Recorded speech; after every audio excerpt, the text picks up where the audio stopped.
So, good morning everyone. I'm Michelle Loyola Vernas, BS Cream 3 Black B. So ngayon, pipili ako ng 5 question out of 35 question at isa-isa ko itong i-explain sa inyo. So first question is, what are the categories of hostage taker? There are 5 categories of hostage taker. They are person increases. It is for long frustration, despair, and problem. So, sila yung mga tao na tinatawag nating mas na-involve sila sa crisis. And the second is psychotic. Psychotic is mentally ill people who take hostage during a period of the psychotic disturbance. And third is common criminals. Common criminals, it is a people who take hostage for a personal instead of a ideological reason. And fourth is prisoners. Prisoners, the people who take hostage and streaming from their dissatisfaction and discontent regarding their living condition in prison.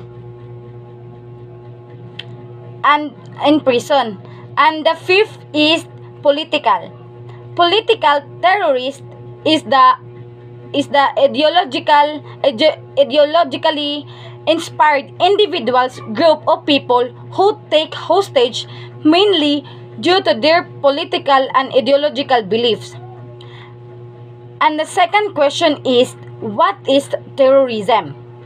So, terrorism for me is an act which aims to create fear among ordinary people by illegal means. It is a threat to humanity. It includes person or a group spreading violence, riots, burglaries, rapes, kidnapping, fighting, bombings, or etc. Terror is an act of cowardice. Also, terrorists has nothing to do with religion. Although this group have no normal connection with governments, they usually have the financial and moral backing of sympathetic government. So ang mga terrorists or ang terrorist ay sa pagkakaalam natin is sila po yung itong against sila sa government at pinipili nilang sirain ang gobyerno. So, and the third question is the 3 types of crisis by Jonathan Bernstein. And its example first is creeping crisis.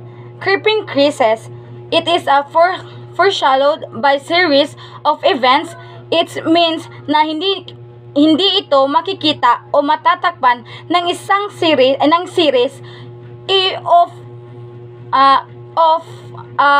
event of example is ang COVID-19 pandemic as we considered as a creeping crisis. And second is slow burn crisis. Slow burn crisis, it is an advanced warning before the situation has caused any actual damage or damages. And the best example for this slow burn crisis is the typhoon. So the best example is typhoon. So nagbibigay na po ang warning ang mga local government or ang mga local council para mag-evacuate na sa safe na lugar. Ngunit ay binabaliwala lang ito ng mga tao. And the third is sudden crisis. Sudden crisis, it is damage has already occurred and will get worse the longer it takes to respond. So the example is the COVID-19 pandemic again.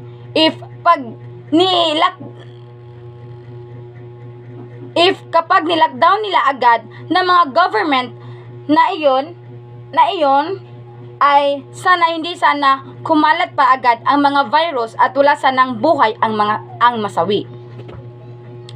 And the fourth question is how you define crisis and how do you find crisis? A crisis is a situation in which something or someone is affected by one or more very serious problem.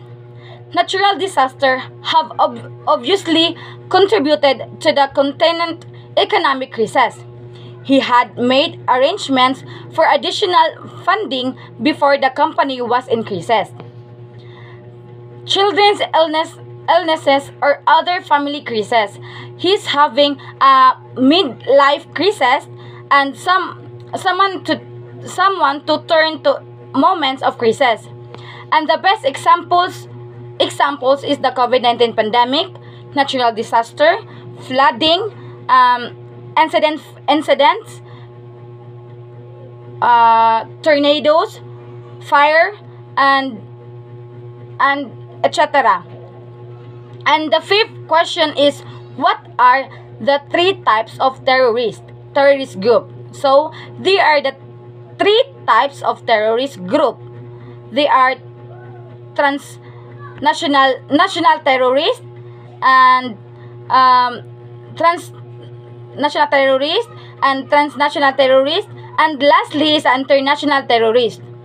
So, at iyon lang po ang 5 question na napili ko out of 35 question. So, maraming salamat.